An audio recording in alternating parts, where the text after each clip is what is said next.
Donc, première question, réponse A.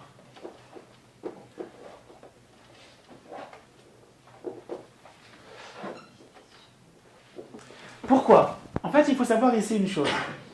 C'est que rien ne vous dit qu'il n'y a que 3 personnes ici. Il y a un peloton. Vous ne pouvez pas ignorer le fait que ce peloton existe et qu'on peut très bien avoir derrière le peloton d'autres personnes naturellement, dont le français. Lorsqu'on lit l'énoncé et qu'on imagine qu'il n'y a que 3 concurrents, forcément, le français fait partie des 3 concurrents, et donc on peut le positionner. Mais si le français fait partie des autres concurrents du peloton, dans ce cas, on peut très bien imaginer 1, 2, 3, 4 scénarios différents et se retrouver avec une impossibilité de répondre. Donc ici, si on réfléchit un petit peu, dès lors qu'on se dit que le français qui est derrière le dossard bleu peut se trouver très loin, en 5e, en 10e position, on ne peut plus du tout savoir à quelle position se trouve le dossard rouge.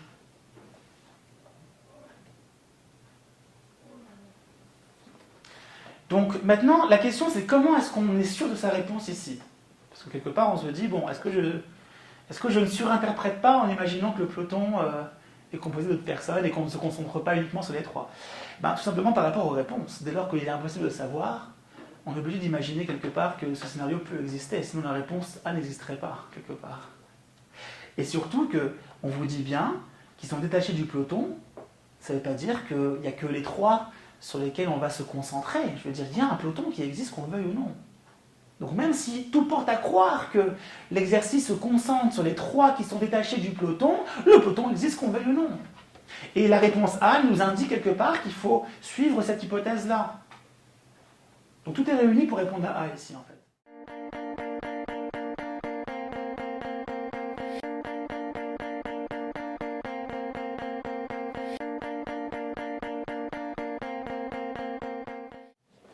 La question 2, question de calendrier. Alors ici, en fait, on va tout simplement se dire que si on a 3 lundis qui sont pairs, on va commencer par un lundi 2. Le suivant, c'est un lundi 9, mais j'en veux pas, parce que c'est pas un lundi pair. Le suivant, c'est le 16, je garde. Le suivant, c'est le 23, mais c'est pas un lundi pair. Et le 30. En fait, là, c'est la seule façon que vous avez, le seul scénario possible, pour imaginer en fait 3 lundis pairs dans un mois. Imaginez un autre lundi qui commencerait un 4 par exemple.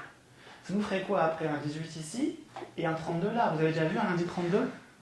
Donc le seul scénario qui est possible, qui est plausible, c'est celui où on indique que le premier lundi pair du mois ce serait le 2, le second lundi pair du mois ce serait le 16, et le troisième lundi pair du mois ce serait le 30. C'est le seul scénario qu'on peut imaginer ici.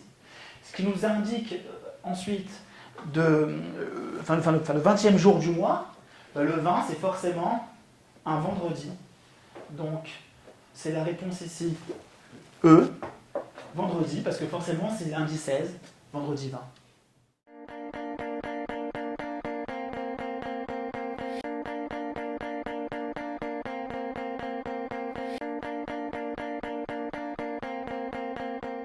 Alors déjà une notion très importante en logique, je ne sais pas si vous la connaissez, c'est quelle est la négation de A et B. La négation de A et B, alors c'est quoi A et B? A et B c'est très simple, c'est ce soir je vais au cinéma A et au restaurant B. Quand en logique vous dites je vais au restaurant et au cinéma, il faut imaginer qu'en logique d'Aristote, c'est une logique de promesse forte. C'est comme si vous disiez à quelqu'un, à votre petit ami, I ou IE, peu importe, ce soir, chérie, on va au restaurant et au cinéma. Donc quelque part, c'est une promesse où il faut que les deux soient réalistes pour que ce soit valable. En logique, c'est ça, c'est pas comme je veux. Si je dis qu'on va au restaurant et au cinéma, il faut que les deux tiennent absolument pour que ma phrase soit vraie. Donc c'est quoi la négation de cela? À partir de quand ce A et B ne fonctionnent plus? À partir du moment où A n'est pas bon, B n'est pas bon, et ni A ni B sont bons. Donc il y a 3 cas possibles en fait. Beaucoup d'étudiants répondent maladroitement que la négation de A et B, c'est pas A, pas B, en s'imaginant que la phrase n'est plus vraie dès lors que je ne vais ni au resto ni au ciné. Mais c'est pas vrai. Dites à votre copine que ce soir, finalement, on ne va que au resto, elle va pas être contente. Elle va dire menteur. Tu m'avais dit qu'on allait au resto et au ciné. Donc, quelque part, cette promesse, si vous voulez, invite à réfléchir sur le fait que je ne peux pas dire que le contraire de A et B, la négation de A et B, c'est juste non A, non B. Non, ça peut être juste non A et B qui tient, non B et A qui tient, ou évidemment, là, c'est catastrophe nucléaire, ni A ni B, c'est vraiment un gros menteur, quoi. Mais il n'y a pas de gros menteur ou de petit menteur en logique d'Aristote, c'est où on ment ou on ment pas. Donc en fait, ça c'est important déjà pour la suite. Ce qui est aussi important, c'est de se dire quelque part que c'est quoi le contraire de tous les poissons de l'aquarium sont bleus?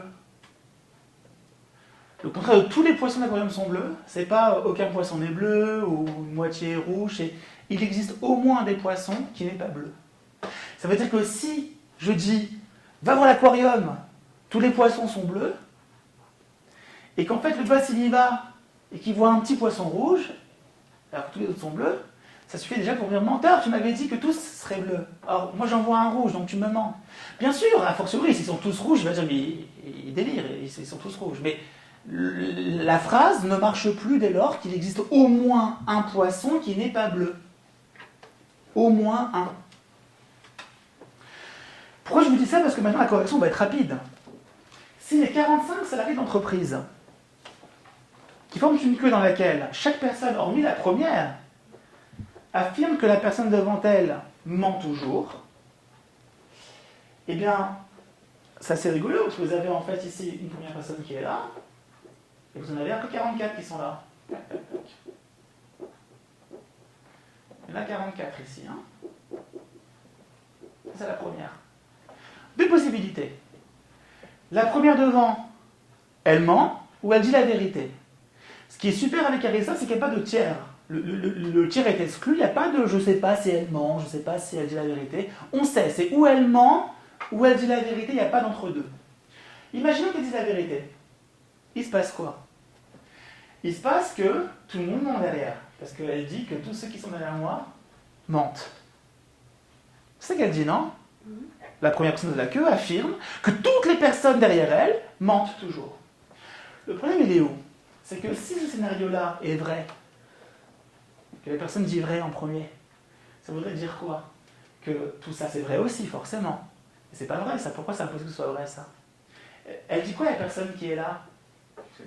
Que celle devant ou derrière? Celle de devant, merci.